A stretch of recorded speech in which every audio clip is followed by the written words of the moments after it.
Hari ini ada seorang yang mengaku ulama dari Lampung dan mengaku punya pesantren.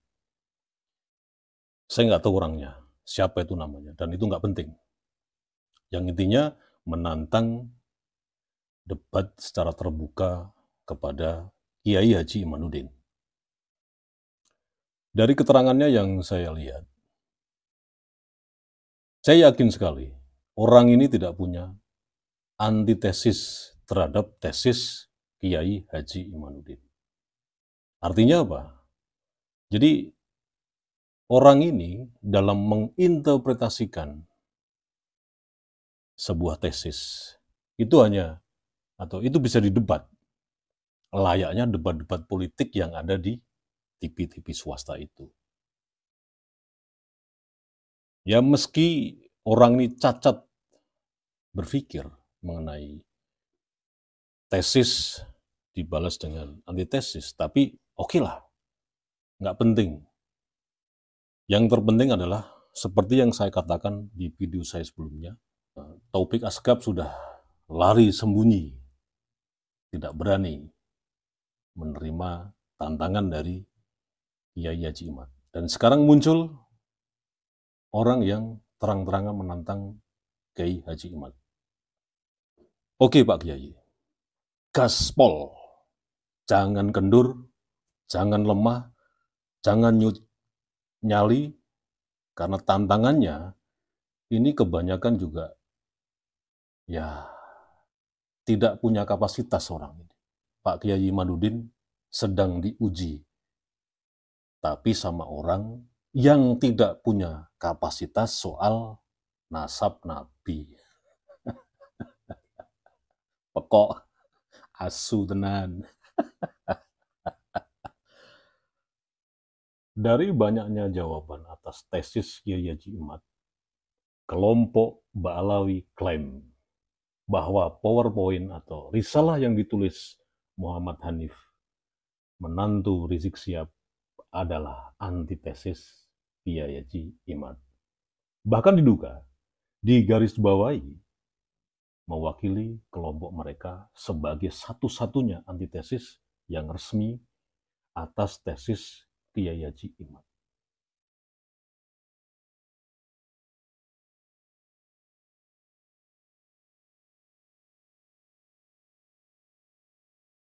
Pada kolom berwarna merah. Coba perhatikan. Aneh kan? Masuk akal tidak? Di mana relevansinya? Apalagi urgensinya? Di mana? Antitesis atas tesis hanya dilakukan hanya berselang beberapa belas jam kemudian. Sementara tesis Kiai Haji Imad itu memerlukan waktu berbulan-bulan mengkaji ulang, nggak cuma sekali, dikaji lagi, mengumpulkan daftar pustaka, menggali informasi dari berbagai macam source, kemudian mengumpulkan tenaga ahli yang berkompeten dalam hal ini, dan lain-lain. Jika ini benar, semakin meyakinkan bahwa kelompok Ba'alawi ini tidak mempunyai tenaga ahli yang profesional dalam bidang kenasaban, seperti orang tadi yang mengaku ulama dari Lampung yang menantang Kiai Haji Imad. Kedua, tidak juga mempunyai ahli dalam bidang metadata DNA. Penjelasannya seperti ini. Dalam genomik atau transkriptomik, metadata itu mendeskripsikan sampel asal urutan DNA atau RNA. Misalkan begini, organisme, ya, kemudian garis sel, dan metode persiapan perpustakaan. Loh, mengapa metadata penting? Loh, penting sekali. Metadata itu memungkinkan Anda memanfaatkan data Anda dengan lebih baik. Berikutnya, mereka tidak punya tenaga ahli sains DNA genetika. Yakin itu.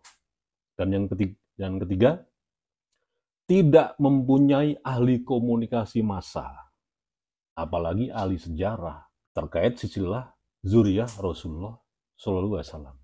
Terus bagaimana bisa mengklaim bahwa kelompok Balawi sudah memberi jawaban atas tesis Kiai Haji Imad sebagai antitesis? Apalagi lembaga Robito Alawi ini kan yang berbasis LSM, yang sudah sekian lama berdiri sebagai lembaga kenasapan Nabi. Ini gimana? Mosi tidak percaya boleh dong dengan Robito Alawiyah. Seperti yang berulang-ulang Gus Potlerit katakan di channelnya. Mengambil istilah yang berkembang dari kelompok mereka juga. Kelompok Balawi. Soal kalimat atau deskripsi tentang su'uzon. Begini, bahwa zon itu memang informasinya belum terkonfirmasi. Ya boleh kita su'uzon. Tapi selama informasi itu sudah terkonfirmasi, seperti tesis Kiai Haji Imanuddin, bahwa Sayyidina Ubaidillah terputus dari Sayyidina Ahmad Al-Mujahir. Terus apakah kita masih harus su'uzon? Asu tenan.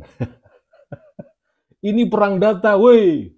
Bukan lagi toba tabayun. Pahami dong konteksnya. Ini loh, ini yang membedakan kapasitas ulama Nusantara yang mewakili generasi Z dalam konteks Dzurriyyah Rasul hari ini. Artinya ulama-ulama seperti Gus Fuad Pleret, Kiai Haji Imad, Gus Islah Barawi, Gus Mar KBN Nusantara, Tubagus Mogi, Abah Yusuf Banten, ini sebagai representatifnya anak-anak muda sekarang gitu loh. Yang hari ini jelas-jelas era digitalisasi itu jelas dan ulama dituntut mempunyai multi talenta gitu loh, yang sudah terbukti dilakukan oleh beliau-beliau ini. Artinya bisa menjawab tantangan di setiap generasi ke generasi, dari zaman ke zaman, dengan berbagai macam perubahan. Jadi jangan jadi ulama jadul gitu loh. Dengan kata lain, maaf ya, nih seperti admin saya yang selalu bicara, selalu mengunggah di komunitas itu ya, bahwa kawanan kadrun itu memang kalau meletakkan otaknya ini memang tidak sesuai dengan GPRS gitu loh. Artinya ketika map itu di mana dicari itu selalu nggak ketemu. Karena apa? Karena aplikasi di dalam otaknya ini nggak pernah diupdate secara baik. Apalagi mengikuti zaman sekarang ini nggak pernah. Dan selalu aja yang diungkapkan suuzon, suuzon. Asu tenan.